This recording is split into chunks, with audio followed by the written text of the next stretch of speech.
Well, good morning and welcome. Today it's going to be a little less than 20-minute flow and basic pre-movement stuff that I came up with this morning, and I'd like us to start just by moving a little bit. So find your place around your mat, or if you have one of these big mats like I do, find your place around your mat. Start to move your joints, big joints, small joints, starting to move your hips, your shoulders. So in this case, this morning, my left shoulder was feeling particularly tight, so I kind of like paid a little more attention to it. But make sure to find your balance. It's going to be slightly different for you. Hips, knees, elbows, your neck, your shoulders. Um, how about that? Let's start to wave our arms. Just whip our arms back and forth. Try to um, just make sure that one leg is on top, then the other one. So as we go ahead and lap ourselves like this, the right one will go on top on one round and then switch for the left. Go for it. Don't be shy. So, slap yourself if your arms actually reach that back. Take a really deep morning stretch, standing up.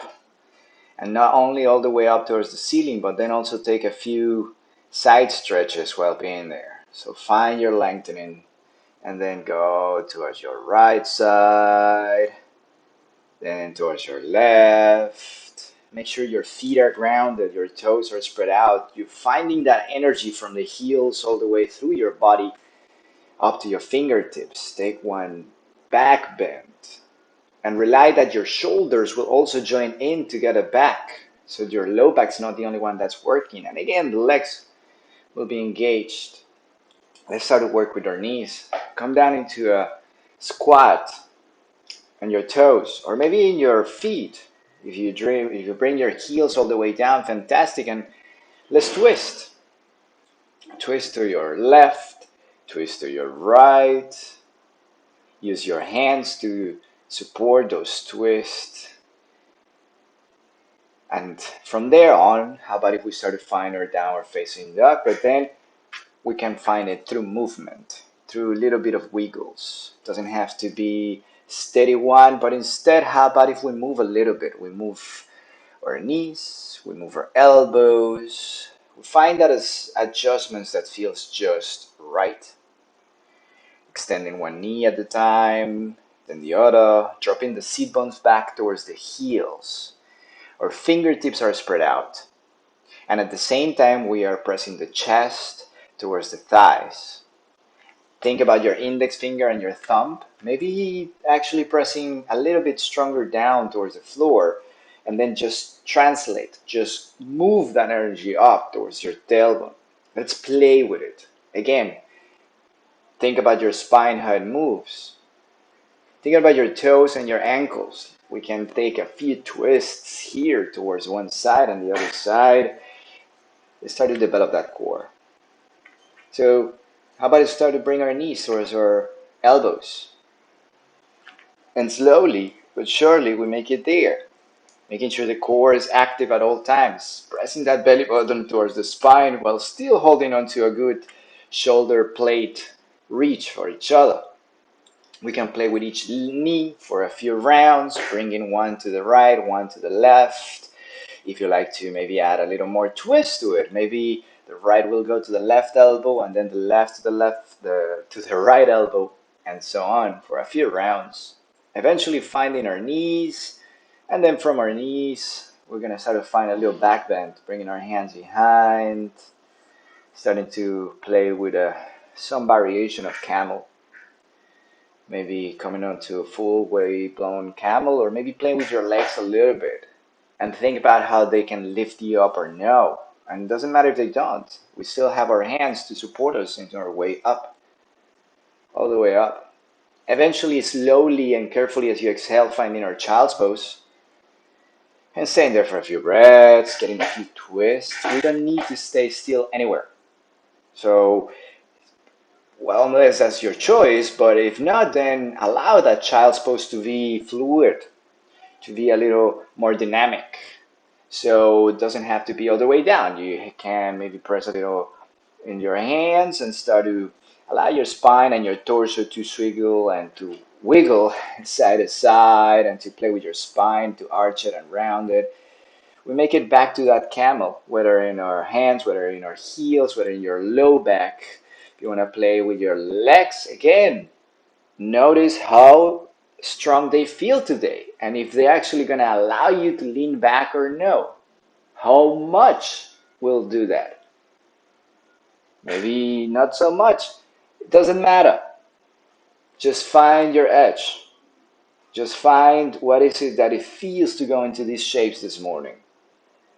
And fair enough, after a couple of times, make sure that again we wiggle and we go side to side and gently, slowly exhale, go back down to that child's pose, one vertebra at a time. And again, it could be static, could be still, or maybe we find some wiggles, some twists to one direction, to the opposite direction. Just a little bit of mobility through the spine, through the vertebra. Let's go up into our knees with our toes tucked. And not only the toes are going to be tucked, and that's going to be challenging on itself, but then we're also going to play with our wrists. So turn your palm over so it's facing you. And then find that big knuckle, the index finger knuckle, and apply a little bit of pressure on it. Try it on both hands. It should feel really good. And a nice gentle stretch. Areas of your wrists, of your forearm, they're gonna thank you for it. Play with it. Try different directions and angles. Try all the other fingers, right? Knuckles through your hand. Lift up, extend up. Find your prayer. And let's go around through those a few times. Inhale and lifting your arms as in a reverse swan, but in your toes, in your heels. And then back down through that prayer. A few times inhaling as we lift, and then exhaling as we go back to center, and then coming back to prayer is an option, or we can just wave those arms around into circles a few times, allowing the back to participate as well, the shoulders, finding arches and rounds, and then from there, what a better opportunity to find some cat-cows. Some deep inhales and exhales as we round and arch our backs. And the natural way to do it is inhale, we lift our gaze, drop the belly, drop the chest, exhale, round your backs. A few rounds of that. Think about your toes, whether they extended or tucked in, and they may actually be different. Depends on the portion of the pose that you're going into. If it's a cat or if it's a cow, and find the version that works the best for you. We can go in circles from that on. Dancing lion, and start to find angles, directions that feels the best for you. Notice if your shoulders feel a particular way, going into a specific direction. If maybe your hips, one side feels slightly different to the other, we can go clockwise, counterclockwise. We could maybe go diagonals, back and forward to that up dog, backwards to a child's pose. Allow your shoulder blades to be pretty loose, right? We are bringing them in to get it almost to touch. Maybe you can actually have them touch, and then apart as you round your back. Because as we go into circles, we are still arching and rounding our backs. Eventually find maybe a puppy dog. And as we find that puppy dog, make sure your shoulders are happy to go all the way down. If not, just make sure to find the opening that feels fine for you. Maybe your hands would need to open wider to the edges of the mat. And we can play with this from puppy dog going into a sphinx with our elbows down, or maybe no, maybe our hands will extended. Go forward once, maybe a couple of times, and then we can play with our shoulders even a little more, maybe go into a little bit of a shoulder stretch. Depends on how your shoulders feel. You extend one hand. In this case, I extended my right hand out to the right side and then turn my body over so that the left hand would go all the way out. The leg would come flat onto the outside of your body. Maybe no. So find the shoulder stretch that feels the best for you. Your neck is loose. Remember, we're not putting any pressure on it. It's about the shoulders themselves, and they, again, your hands may touch, they may reach each other, may not. And then as we make our way back to center, once we're done with both sides, how about if we go into half frog?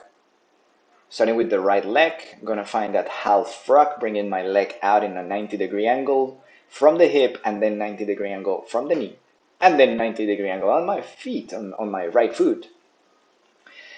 Coming into a sphinx so that I can create a little bit of space underneath my left arm, and then sliding my right arm underneath, and then just melting down over that right shoulder. That should feel extremely good on your right shoulder. Taking a few breaths there, slowly, carefully allowing the space to be created naturally. We're not forcing anything into place. We're allowing gravity to happen.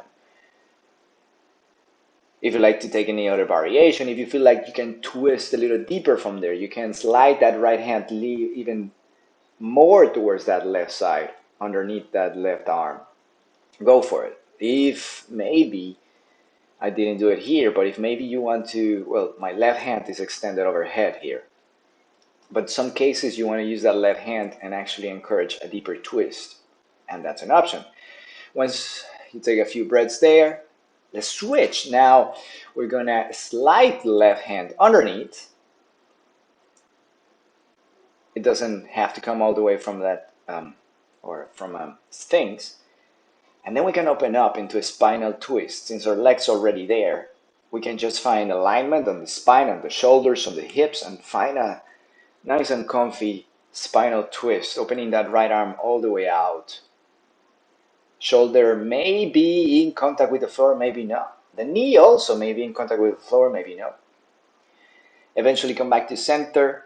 Let's just even this out by coming into a cobra pose.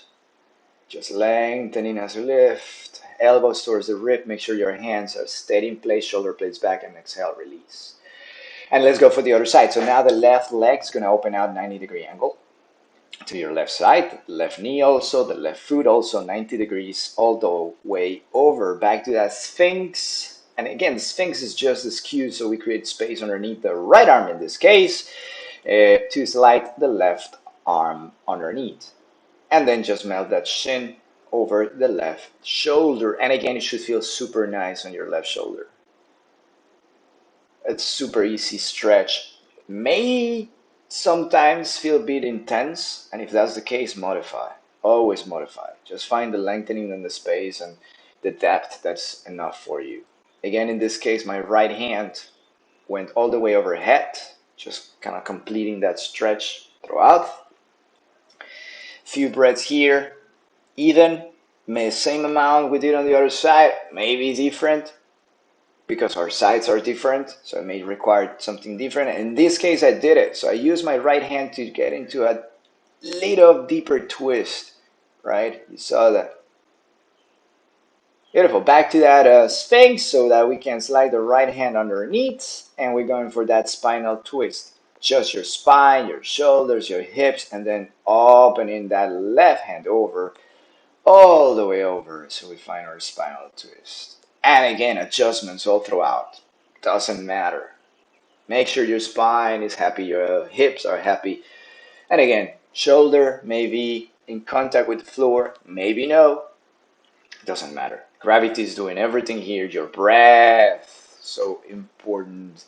Connecting with those inhales and those exhales. And we really get deeper here as we connect with inhales and exhales, allowing gravity to do its part for the most part. Back to our bellies. We're gonna go for a little bow. So it's kind of like cobra, but instead we're gonna extend our hands by our sides, lift torso, lift legs, shoulder blades back and lift up. Make sure the back body is strong and uniform, aligned from the toes all the way through the back body, all the way to the head. Another cobra to reset. Nice and long. And then from that little cobra, one vertebra at a time, exhale, reach back, child's pose. And we can take a few breaths. We can again make it static, still. Stay in that child's pose for a few breaths if that feels great, or if you like to bring a little bit of movement, wiggles side to side, allow your spine to just twist a little, allow your hips to settle down, allow your shoulders to feel however they will feel, as long as it's a good, comfy position to be. Maybe go into a little prayer, keeping your elbows as close in together as available. And maybe that's going to be very enjoyable for your shoulders. And then from there, how about if we go into forearm down dog? Now, here my hands are in prayer, but feel free to just bring them down, just like that, flat on the floor. Spread your fingers, nice and grounded. Play a little with your spine, play a little with your legs. We're finding that down dog once again. Inhale here. Let's come back into a seat. And now we're finishing up. Round your back and start to lean back. Slowly and controlled. Point your toes. Engage your calves, your quadriceps. Connect with your hips and the core so that we can slowly lean back one vertebra at a time, allowing the low back, the middle back, and then the upper back in that order to come down on the floor. Let's make it back up. Pretty much the same way we did it back down, but in the opposite direction. So as you lift up, the head will lift first, then the upper back, then the middle back, then the low back. And maybe as we exhale, we go for a forward fold. Go for it a couple times or more if you like to make a little more effort into those cores, into your core. And then, twisting is the way. So, little modified twist. Bring that left ankle over your right knee. Bend both knees first. Ground your feet. Bring that left ankle over your right knee. Twist. Keep those toes tucked. And then repeat on the other side. Toes are tucked for the safety of our knees. We want to twist from the hip and never put pressure on the knees themselves. Extend. Finding those feet again grounded. Let's go for a couple bridge poses. Nice and grounded on the feet. Maybe the shoulders underneath. Maybe your fingertips clasp. Lifting the hips. Slowly, one vertebra at a time, releasing back down. One vertebra at a time at all times. Try to isolate movement as much as possible. Pull those knees to your chest. Still, while thinking about your belly button, pulling back to your spine, and then just swiggle, is that not even a word? Wiggle side to side. Maybe allow your legs to play a little. Maybe there's something else in your practice that you like to go for. Happy baby. Hey, that thing is amazing. Maybe you like to stretch a little more, point, and tuck your toes. Maybe there's anything else. Your shoulder stand, your head stand, whatever. Go for whatever it is that you know it will feel amazing if you go for it this moment. Take a moment to rest, whether your feet together, your legs apart, or maybe your legs are extended out in a classic Shavasana approach. Doesn't matter. Find those adjustments that feel just right and breathe. Close your eyes.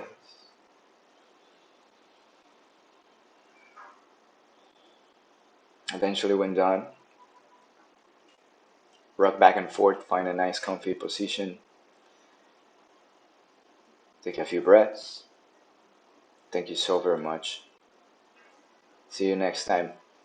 Please subscribe, like, comment. Have a wonderful rest of your day. Namaste.